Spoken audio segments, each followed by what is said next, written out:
नमस्कार साथीहरु, easy cooking च्यानलमा हजुरलाई स्वागत छ। आज मैले हजुरहरुको लागि चिकन बिरयानी बनाएर देखाउन गइरहेको छु। त्यसको लागि हामीलाई चाहिने सामग्रीहरु मैले यहाँ तयार गरिसकेको छु। त्यसको लागि चाहिन्छ यो सुक्खा मसलामा हाम्रो यो जिरा धनियाको धुलो, त्यसपछि यो सुकेको धुलो खुर्सानी, अनि बेसारको धुलो, त्यसपछि यो बिरयानी मसला भयो, त्यसपछि यो तेजपत्ता दुईटा लिएको छु मैले, त्यसपछि यो मरिच, यो दालचिनी थोरै, ल्वाङ, अनि यो ठुलो अलैँची भन्छ यसलाई, यो लिएको छु मैले। त्यसपछि यो नुन भयो, सँगै यसमा हामीलाई मासु म्यारिनेट गर्न यो दही चाहिन्छ, दही पनि लिएको छु। त्यसपछि यो थोरै पुदिना पत्ता, हरियो धनिया, त्यसपछि यो दुईटा हरियो खुर्सानी, र मैले यो आलु पनि लिएको छु। हजुरहरुलाई यदि मन पर्दैन भने नराख्नु भयो नि हुन्छ, यो चाहिँ अप्सनल हो।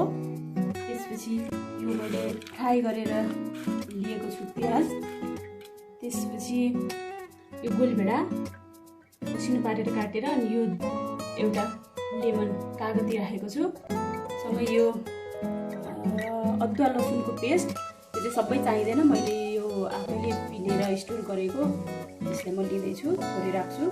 त्यसपछि यो चिकन छ, चिकन चाहिँ हाम्रो 1 केजी चिकन छ। त्यसपछि सँगै हाम्रो यो चामल चाहिँ लङ ग्रेन हुनुपर्छ, मैले पनि यहाँ लङ ग्रेन चामल लिएको छु। बिरयानी बनाउँदा चाहिँ लङ ग्रेन बासमती चामल भयो भने चाहिँ चिकन बिरयानी एकदम राम्रो बन्छ।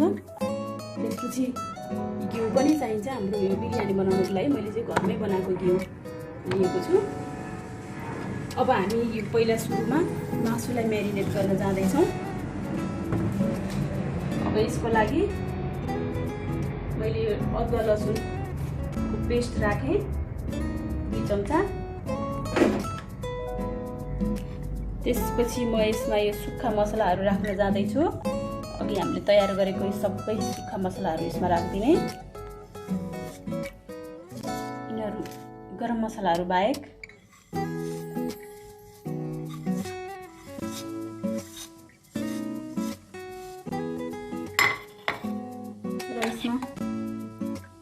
यो मैले फ्राई गरेर राखेको प्याज पनि राख्दैछु।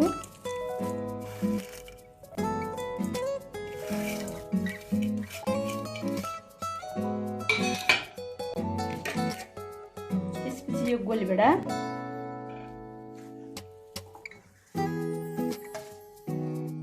त्यसपछि यो हरियो खुर्सानी पनि राख्ने, त्यसपछि यो पुदिना पत्ता,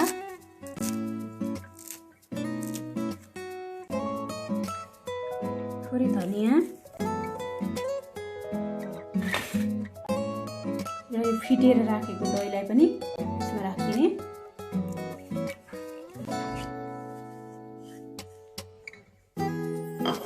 र हामी यो सबैलाई चाहिँ राम्रोसँग मिक्स गर्ने। त्यसलाई चाहिँ सबैतिर मसला राम्रोसँग लाग्ने गरी मिक्स गर्नुपर्छ। त्यसरी राम्रोसँग मोलिसकेपछि हामीले यसलाई चाहिँ समय छ भने 4-5 घण्टा फ्रिजमा राख्न सक्नुहुन्छ, नभए चाहिँ 1-1.5 घण्टाको लागि छोपेर राखिदिने, र त्यसपछि हामी बिरयानी बनाउने। चामल पहिला सुरु बोइल गर्नुपर्छ चिकन बिरयानीको लागि, त्यसैले म यहाँ चामल बोइल गर्नको लागि पानी बसालेको छु। अब यो पानीमा म 2 चम्चा घिउ राखिदिन्छु,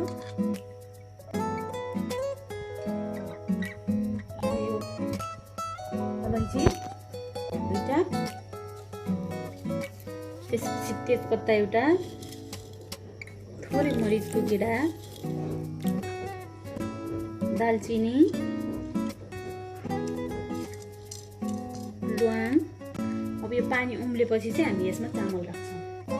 त्यसै गरी नुन पनि यसमा हामी राख्छौँ, जसले गर्दा चाहिँ हाम्रो चामलको दानामा छिर्छ र मिठो हुन्छ। सँगै घिउले पनि हाम्रो चामलको दानालाई चाहिँ फुर्र बनाउँछ, त्यो टाँसिँदैन, त्यसैले मैले घिउ पनि राखेको छु। अब यो हाम्रो पानी उम्लिसकेको छ, यसमा म हालेर राखेको चामललाई राख्दैछु। अब यसलाई चाहिँ हामीले यो पानीमा लगभग 70-80% जति पाकुन्जेल पकाउनुपर्छ। त्यसपछि मात्रै हामी बिरयानी बनाउँछौँ। चामल चाहिँ पुरै पाकेर भात बन्नु हुँदैन। यो चाहिँ 70 देखि 80% जति मात्र पाक्नुपर्छ। एउटा यो कागती पनि म यसमा निचार्न जाँदैछु। यसले गर्दा चाहिँ हाम्रो यो चामलको दाना दाना छुट्टिन्छ, सर्लक्क पर्छ। त्यसको लागि मैले कागती पनि युज गरेको छु एउटा। यसै गरी युज गर्न सक्नुहुन्छ। अब यो हाम्रो चामल चाहिँ पाकिसकेको छ। म हजुरहरूलाई देखाउन गइरहेको छु। यो चाहिँ 4 भागमा 3 भाग मात्र पाक्नुपर्छ। बाहिरको भाग चाहिँ पाक्छ, भित्रको भाग चाहिँ अलिअलि बाँकी रहेको हुन्छ। हाम्रो यो चुरो चुरो भन्छन् यसलाई। भित्र चाहिँ पाके हुँदैन, यस्तो खालको हुनुपर्छ। अब यो चाहिँ हाम्रो पाकिसकेको छ। अब म यो पानी छान्न जाँदैछु।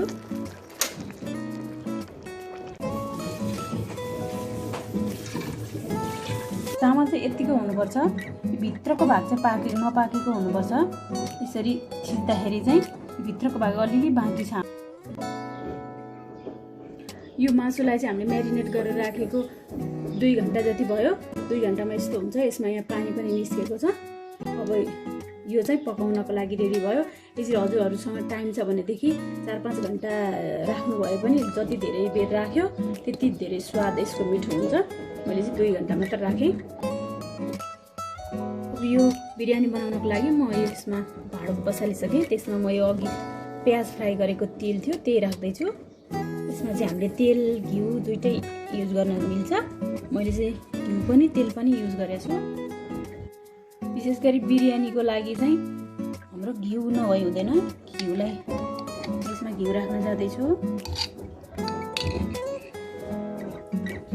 अब त्यसपछि हामी यो अघि म्यारिनेट गरेर राखेको यो मासुलाई राख्न जाँदैछौँ।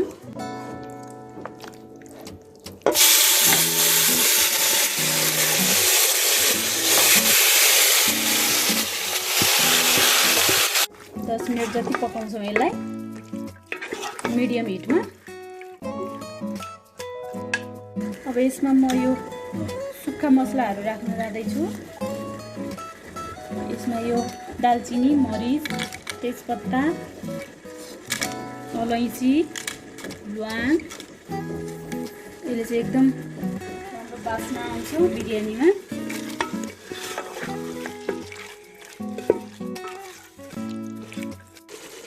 अब यो चिकनलाई चाहिँ नचलाइकन एकदम मिडियम आँचमा 10 मिनट जति छोपेर यसलाई पकाउँछु। 10 मिनटपछि फेरि हेर्छु एकचोटि। अब यो हाम्रो मासु लगभग 50% जस्तो पाकिसक्यो। पुरै पकाउनु पर्दैन। अब यसमा चाहिँ म थोरै हामीले फ्राई गरेको प्याज, त्यसपछि यो हाम्रो आलु। यो आलुलाई चाहिँ मैले तासेर अनि थोरै तेलमा बेसार, मसला, नुन राखेर एकैछिन फ्राई गरेको थिएँ। यो आलुलाई पनि म राख्न जाँदैछु। यो आलु चाहिँ हजुरहरूलाई मन पर्दैन भने नराख्नु भए नि हुन्छ। त्यसमा धनियाँ, पुदिना र मैले चाहिँ थोरै फुड कलर लिएको छु। फुड कलर चाहिँ आफ्नो इच्छाले राख्न पनि सक्नुहुन्छ, नराख्नु पनि सक्नुहुन्छ। यसले चाहिँ यो मासुलाई पनि एकदम कलरफुल बनाइदिन्छ। त्यसैले मैले त्यसमा राखेको। अब यो अघि बोइल गरेर राखेको चामललाई चाहिँ म यसमा राख्न जाँदैछु। बिस्तारै यो चामल राखिदिने।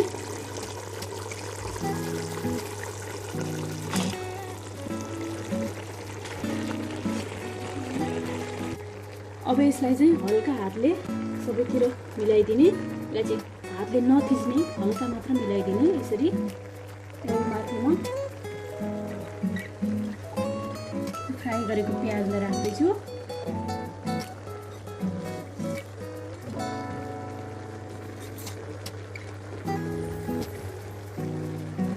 त्यसपछि थोरै पुदिना पत्ता, हरियो धनियाँ,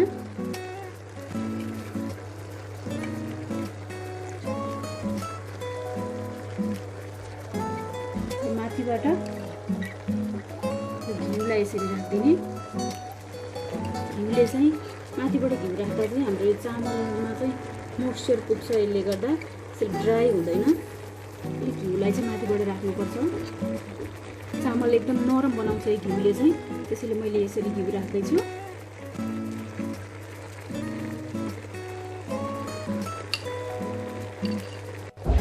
यसमा अघि नुन राखिसकेको छ हामीले मासु मोल्दा पनि चामल बोइल गर्दा पनि।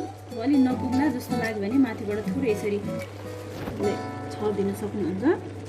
हामी यसलाई बाफ नजानी गरेर माथिबाट एउटा भाँडाले मजाले छोपिदिन्छौँ र यसलाई चाहिँ एकदम लो हिटमा चाहिँ 20 देखि 25 मिनेटसम्म पकाउँछौँ। र यो बिरयानी छोपेर पकाएको पनि 20-25 मिनट भयो। अब यसलाई हामी हेर्न जाँदैछौँ, सायद यो पाकिसक्यो। देख्न सक्नुहुन्छ यहाँ एकदम बास्ना आएको छ, एकदम मिठो। यो पाकेको पनि छ, चामल एउटा दाना पनि जुडेको छैन, एकदम यस्तो सर्लक्क परेको दाना छ। अब हाम्रो यो चाहिँ पाकिसकेको छ। बिरयानीलाई चाहिँ जहिले पनि हामीले निकाल्दाखेरि यस्तो साइडबाट निकाल्नुपर्ने हुन्छ। यसरी देख्न सक्नुहुन्छ है मासु, यो आलु पनि हाम्रो मजाले पाकिसकेको छ। अब यसलाई चाहिँ म सर्भ गरेर देखाउँछु।